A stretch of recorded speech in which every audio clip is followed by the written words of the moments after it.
సంస్థాపనార్థాయ సంభవామి యుగే యుగే. శ్రీ శ్రీ ఆచార్య ప్రబోధానంద యోగీశ్వరుల వారికి జగద్గురు అయినటువంటి శ్రీకృష్ణ పరమాత్మకు నమస్కరించుకుంటూ త్రైత సిద్ధాంత భగవద్గీతలోని క్షేత్రజ్ఞ విభాగ యోగము అనే అధ్యాయములో 19వ శ్లోకము మరియు 20వ శ్లోకము గురించి తెలుసుకుందాము. ఇది క్షేత్రం తదా జ్ఞానం జ్ఞేయం చోక్తం సమాసతః మద్భక్త ఏతద్విజ్ఞాయ మద్భావాయోపపద్యతే. ఈ శ్లోకము ప్రకృతి పరమాత్మ గురించి తెలియచేశారు. భావము: ఈ విధముగా క్షేత్రమును అట్లే జ్ఞానమును జ్ఞేయమును సంగ్రహముగా చెప్పబడినది.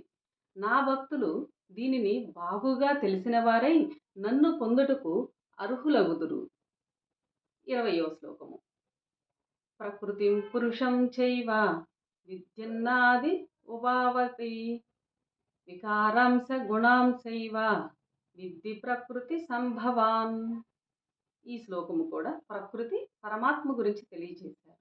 భావము: ప్రకృతి పురుషులు రెండును ఆది లేనివని తెలియము. గుణ వికారములెల్లా ప్రకృతి నుండి పుట్టినవేనని తెలియవలెను.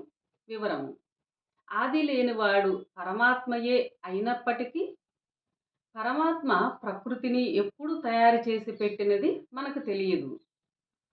కావున ప్రకృతి కూడా అనాదియేనని చెప్పవచ్చును. పుట్టుకలేని అనాది పరమాత్మ కాగా పుట్టి అనాదైనది ప్రకృతి. ప్రకృతిలోని వారమే మనమంతా ఎప్పుడు పుట్టామో ఎప్పటి నుండి చస్తూ పుట్టుచున్నామో కూడా తెలియదు మనకి. కనుక మనము కూడా అనాదులమే. ఇటువంటి మనలో గల గుణములు ప్రకృతి నుండి పుట్టినవే. ప్రకృతి నుండి పుట్టిన గుణములకు కూడా నాంది మనకు తెలియదు. మన యొక్క గుణములు మొదలు మనకు తెలియకపోయినా పర్వాలేదు. కానీ మనము మన గుణముల యొక్క అంతు చూడాలి. తర్వాత మనం అంతమైపోయి అంతము లేని పరమాత్మగా మారిపోవాలి. పరమాత్మలో ఐక్యమైపోయి పరమాత్మగా మారిపోవాలి అని ఈ శ్లోకంలో అర్థము. ఇంతటితో సమాప్తము. అందరికీ నమస్కారం.